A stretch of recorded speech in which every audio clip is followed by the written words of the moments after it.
जय हिंद साथियों, मैं पुष्पेंद्र कुमार आप सभी का फ्यूचर स्टडी ग्रुप में स्वागत करता हूं। आइए हम समझते हैं अलंकार की श्रृंखला को आगे बढ़ाते हुए अपनिहुत अलंकार। देखो, अपनहुति अलंकार इसका मतलब क्या है? अपनहुत का शाब्दिक अर्थ होता है छुपाना, यानी कोई जो सच बात है उस सच बात को छुपाकर उसके यथा स्थान पर कोई बनावटी बात को रख देना ही अपनहुत अलंकार हो जाता है। ठीक, जैसे देखेंगे, अपनहुति शब्द का अर्थ छिपाना या छिपाओ। जब किसी सत्य बात या वस्तु का निषेध कर उसके स्थान पर मिथ्या बात या वस्तु का आरोप किया जाए, वहाँ पर अपनहुति अलंकार होता है। देखते हैं, जैसे मान लीजिए कोई कृत्य हमने किया और उसके बाद हम जो कृत्य किए उस बात को छुपाने के लिए आप कोई और बनावटी बात कही जाए, यानी कहानी गढ़ा जाए उसके स्थान पर, तो वहाँ पर अपनहुति अलंकार हो जाता है। ठीक है, इससे ध्यान रखेंगे। जैसे एक एग्जाम्पल है, मैं जो कह रघुवीर कृपाला, बंधु न होई कोई यह काला।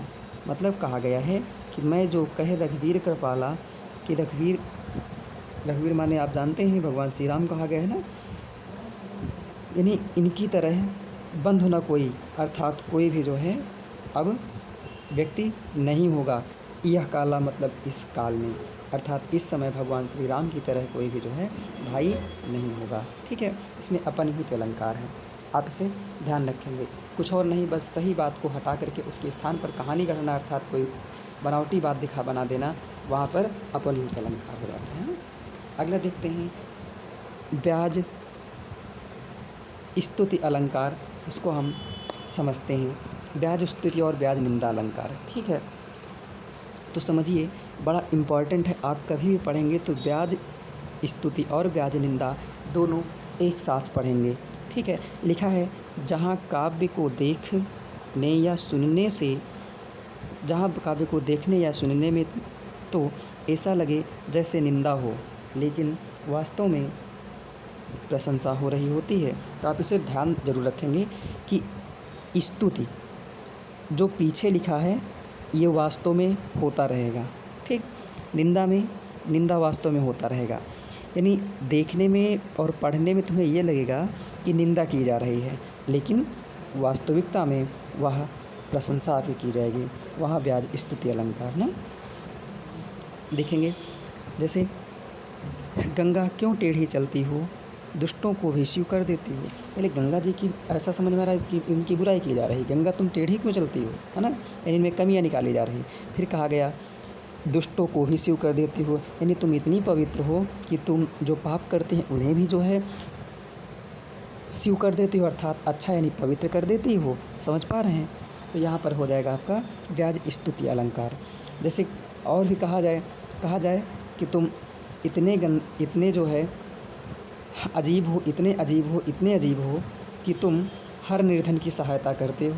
अर्थात कहा गया कि तुम इतने अजीब हो, अजीब का मतलब कहा जाए तुम बड़े अजीब मन नहीं हो तो अच्छा नहीं लगेगा ना, इतने अजीब हो कि तुम हर निर्धन की सहायता करते हो। तो यहाँ पर प्रशंसा की बात की गई ना, तो आप समझ पा रहे होंगे ब्याज स्तुति अलंकार। ब्याज निंदा अलंकार में देखेंगे, जहाँ काव्य को देखकर या सुनने में ऐसा लगे कि प्रशंसा की जा रही है, लेकिन वास्तव में निंदा की जा रही है।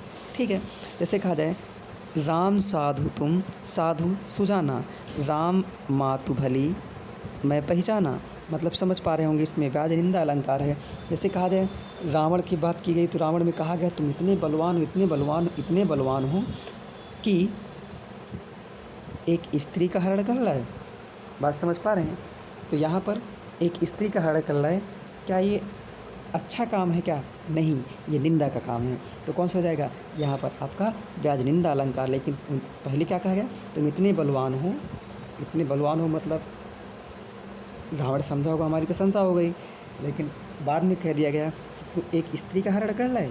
तो यहाँ पर कौन सा अलंकार आप जानते हैं? ब्याज निंदा अलंकार। इन दोनों को आप कभी पढ़ेंगे तो एक साथ पढ़ेंगे। ठीक है, तो आपको बढ़िया समझ में आएगा।